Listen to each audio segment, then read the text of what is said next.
The Oklahoma dirt was frozen hard as iron on that February morning in 1969 when Wilma Mankiller stepped off the bus in San Francisco. The air smelled of diesel and sour bread from the nearby bakeries, a far cry from the cedar and sage of her Cherokee childhood. She had $1.50 in her pocket, 2 suitcases holding everything she owned, and 3 children clinging to her coat. The Bureau of Indian Affairs had promised relocation assistance, but the office was closed when she arrived. As she stood on the sidewalk, a passing cop eyed her tribal ID and sneered, "Go back to the reservation where you belong." She would remember that moment for the rest of her life, not because it broke her, but because it lit a fire that would eventually reshape Native America. This is not the sanitized version of Wilma's story you'll find in school books. This is the truth about the woman who rose from welfare mother to the first female principal chief of the Cherokee Nation, a leader who outmaneuvered Washington politicians, survived assassination attempts, and proved that rebuilding a broken people starts with healing their land. The Trail of Broken Promises. Wilma's ancestors had walked the original Trail of Tears in 1838, when the United States Army forced 16,000 Cherokees to march from Georgia to Oklahoma. Nearly a third died along the way. By 1945, when Wilma was born in Tahlequah, the Cherokee Nation existed in name only. Its government dissolved, its language fading, its people scattered like leaves in a storm. Her father, Charlie Mankiller, was a full-blood Cherokee who'd lost his family farm to a shady Bureau of Indian Affairs loan. Her mother, Irene, was a Dutch-Irish woman who taught Wilma to see their poverty not as shame, but as rebellion. They want us to disappear. Every morning we wake up Cherokee as a victory. The turning point came in 1956, when the Army Corps of Engineers flooded the last remaining Cherokee lands to build Lake Tenkiller. 11-year-old Wilma watched as soldiers bulldozed her family's cabin, her father's peach orchard, even the graves of her ancestors. As the waters rose, she made 2 vows. She would never let anyone erase her people again.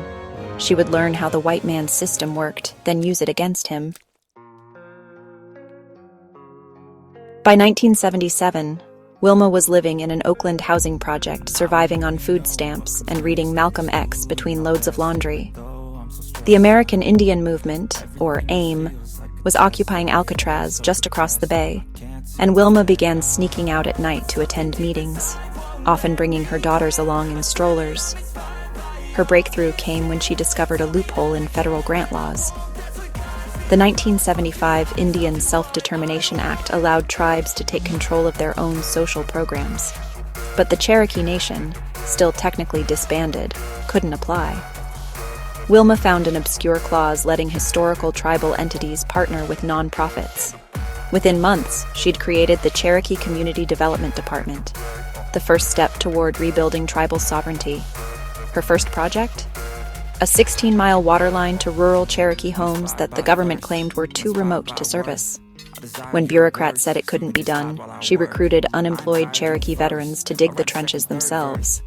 This is where the real fight began. Want to know how Wilma turned a broken water pipe into a political weapon? Subscribe now. The shocking tactics drop at 50,000 likes.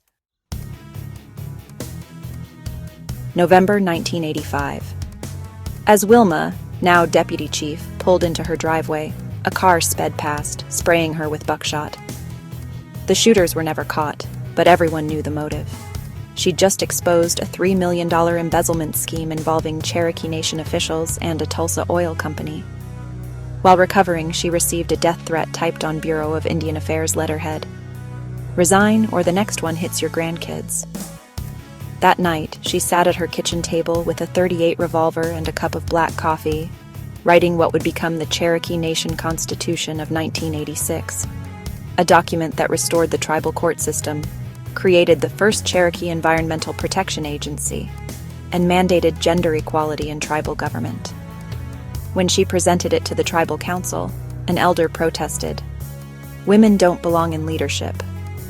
Wilma smiled and said, "Then it's a good thing I brought my own chair," before pulling out a handmade hickory stool.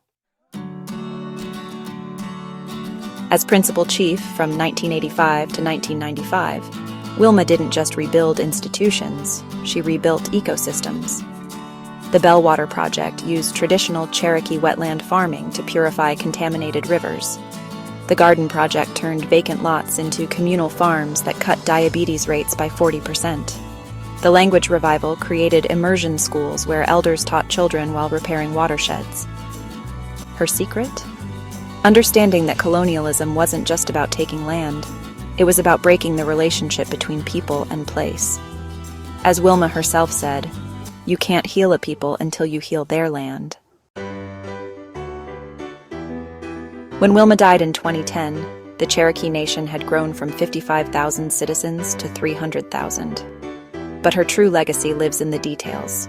The Wilma P. Mankiller Health Center in Stillwell, where diabetic patients learn traditional foraging. The Remember the Removal bike ride where Cherokee youth retrace the Trail of Tears. The little girls who write Principal Chief when asked what they want to be. Wilma proved that sovereignty isn't given, it's taken. If you believe these stories matter, subscribe and turn on notifications.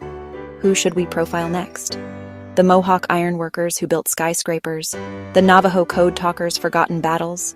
Sound off below.